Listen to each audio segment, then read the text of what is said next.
Hello students, welcome to RNM academy channel. Students, આના પહેલાંના વિડીયોમાં આપણે નિશ્ચાયક ચેપ્ટરની શરૂઆત કરી છે. નિશ્ચાયક, દ્વિહાર નિશ્ચાયક કોને કહેવાય એ સમજી લીધું. દ્વિહાર નિશ્ચાયકનું ફોર્મ તમને બતાવી દીધું હતું કે એ, બી, સી અને ડી આ પ્રકારનું જે ફોર્મ છે દ્વિહાર નિશ્ચાયક છે. બે હાર છે, બે સ્તંભ છે, અગ્રવિકર્ણ છે અને પ્રતિવિકર્ણ છે. અને એની વેલ્યુ આપણે કઈ રીતે નક્કી કરીએ છીએ? તો અગ્રવિકર્ણના ઘટકોનો ગુણાકાર મીન્સ એ ઇન્ટુ ડી માઇનસ બી ઇન્ટુ સી, પ્રતિવિકર્ણના ઘટકોનો ગુણાકાર. અને આ રીતે સ્ટેપ્સ મૂકતા આપણને કોઈપણ દ્વિહાર નિશ્ચાયકના મૂલ્યની ખબર પડે. હવે એને લગતા થોડાક દાખલાઓ આજે આપણે વધારે લઈએ છીએ. તો એક પ્રોબ્લેમ લઈએ છીએ આજે દ્વિહાર નિશ્ચાયકના મૂલ્ય નક્કી કરવા માટેનો.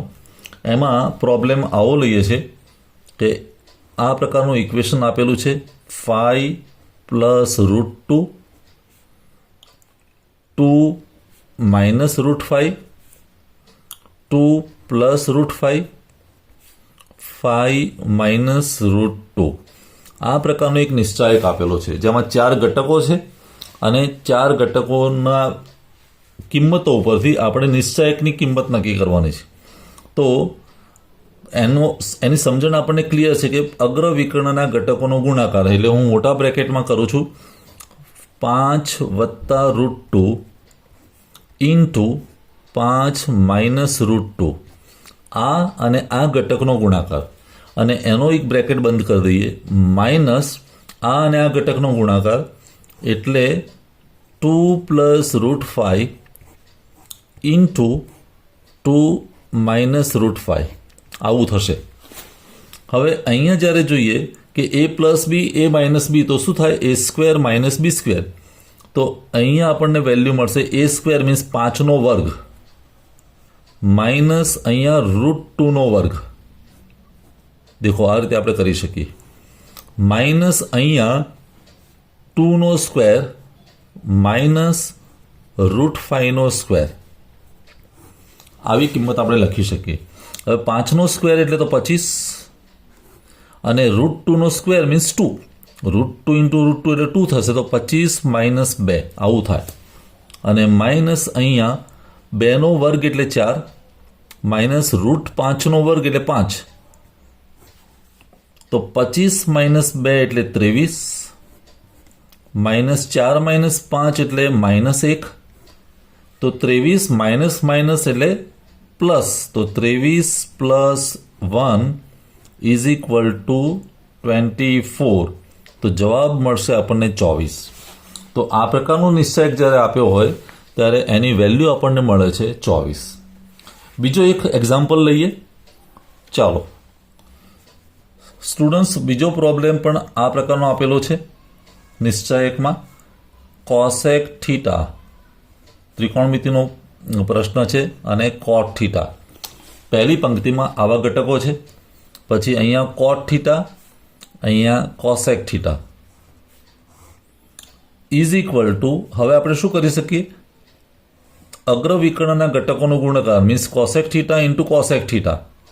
તો cosec theta multiplied by cosec theta, પહેલો બ્રેકેટ, માઇનસ બીજા બ્રેકેટમાં cot theta into cot theta, આવું થઈ શકે.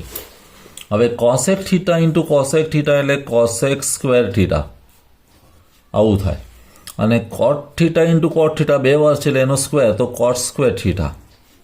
હવે જો તમને ત્રિકોણમિતિનો પાકો ખ્યાલ હોય તો cosec square theta minus cot square theta એટલે સીધી વેલ્યુ મળે 1. તો આપણે 1 લખી શકીએ. પણ જો એ ખબર ન હોય તો હજુ આને સિમ્પ્લિફાય કરીને પણ વેલ્યુ શોધી શકાય. કોસેક સ્ક્વેર થીટા એટલે શું થાય? 1 સાઇન સ્ક્વેર થીટા. સાઇનનો વ્યસ્ત એટલે કોસેક, તો 1 સાઇન સ્ક્વેર થીટા. અને કોટ એટલે કોસ અપોન સાઇન, તો cos square theta upon sine square theta, આવું થાય. હવે આ બંનેમાં નીચે જે કહેવાય છેદ છે સાઇન સ્ક્વેર થીટા છે, તો એને હું લઘુત્તમ એલસીએમ જે કહેવાય એ લઈ લઉં છું. સાઇન સ્ક્વેર થીટા એલસીએમ લીધો સાઇન સ્ક્વેર થીટા, તો સાઇન સ્ક્વેર થીટા અહીંયા આવશે 1 અને અહીંયા આવશે કોસ સ્ક્વેર થીટા. તો બંનેનો જે છેદ છે ડિટર્મિનન્ટ જેને કહેવાય એ આપણે કમ્બાઈન કરી દીધો તો ઉપર વેલ્યુ વધી 1 માઇનસ કોસ સ્ક્વેર થીટા. હવે 1 માઇનસ કોસ સ્ક્વેર થીટા એટલે પણ સાઇન સ્ક્વેર થીટા, નીચે પણ સાઇન સ્ક્વેર થીટા. કેમ? તમને ખબર હશે કે અહીંયા મારે સમજાવવું હોય તો આપણને ખબર છે કે sine square theta plus cos square theta is equal two 1. તો 1 માઇનસ કોસ સ્ક્વેર થીટા જ્યારે હું લખું ત્યારે બીજી બાજુ જવાબ મળે મને સાઇન સ્ક્વેર થીટા. તો એ સાઇન સ્ક્વેર થીટા મેં અહીંયા લખ્યો, નીચે પણ સાઇન સ્ક્વેર થીટા, તો સાઇન સ્ક્વેર થીટા પણ sine square theta is equal two 1. તો આ રીતે પણ જવાબ 1 આવે. અહીંયા સીધી તમને ખબર હોય તો પણ એની વેલ્યુ 1 આવે. તો આ પ્રશ્નનો જવાબ આ નિશ્ચાયક જે છે એની વેલ્યુ મને મળી છે 1. વધુ એક પ્રોબ્લેમ લઈ લઈએ દ્વિહાર નિશ્ચાયકને લગતો કે જેથી તમને પ્રેક્ટિસ થઈ શકે. એક વધારે પ્રોબ્લેમ આ વિડીયોમાં લઈએ છીએ દ્વિહાર નિશ્ચાયકનો. પ્રોબ્લેમ નંબર 3 આવું છે: x plus 2 x minus 3 x plus 3 અને x માઇનસ 2.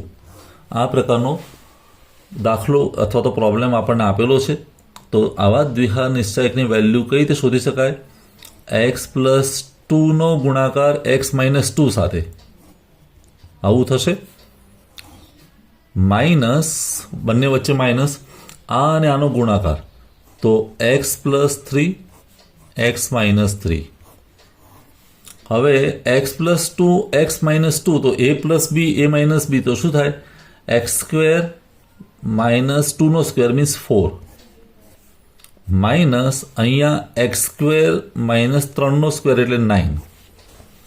હવે એક્સ સ્ક્વેર માઇનસ 4 અને હું આ કૌંસને છોડી દઉં તો minus x square minus minus plus 9. હવે x square minus x square જતા રહેશે, ચેકઆઉટ થઈ જશે. -4 વત્તા 9, -4 વત્તા 9 એટલે 5, કારણ કે મોટી વેલ્યુ 9 પોઝિટિવ છે. 9 માઇનસ 4 એટલે 5 જવાબ આવશે. તો આ પ્રશ્નનો જવાબ છે 5. વિદ્યાર્થી મિત્રો, જો તમને આ ખબર પડી હોય તો આજે એક્સરસાઇઝના ફોર્મમાં હું તમને 2 પ્રોબ્લેમ આપું છું, જેનું સોલ્યુશન કરીને તમારે એનો જવાબ મને કોમેન્ટ સેક્શનમાં બતાવવાનો છે. Exercise problem. એક્સરસાઇઝમાં એક પ્રોબ્લેમ સિમ્પલ પ્રોબ્લેમ આવો છે: 5 7 -3 -2 આની વેલ્યુ તમારે શોધવાની છે. અને એક બીજો પ્રોબ્લેમ સિમ્પલ તમને આપી દઉં છું: 1 -2 3 4. આ બંને પ્રોબ્લેમનો શું જવાબ આવે એ જવાબ તમારે કોમેન્ટ સેક્શનમાં જરૂરથી બતાવવાનો છે. મળીશું नेक्स्ट वीडियो में. Thank you for watching. Thank you very much. अगर आपको ये वीडियो पसंद आया है और आप मेरी चैनल पर नए हैं तो प्लीज मेरे चैनल को लाइक कीजिए, शेयर कीजिए और सब्सक्राइब जरूर कीजिए. Thank you very much.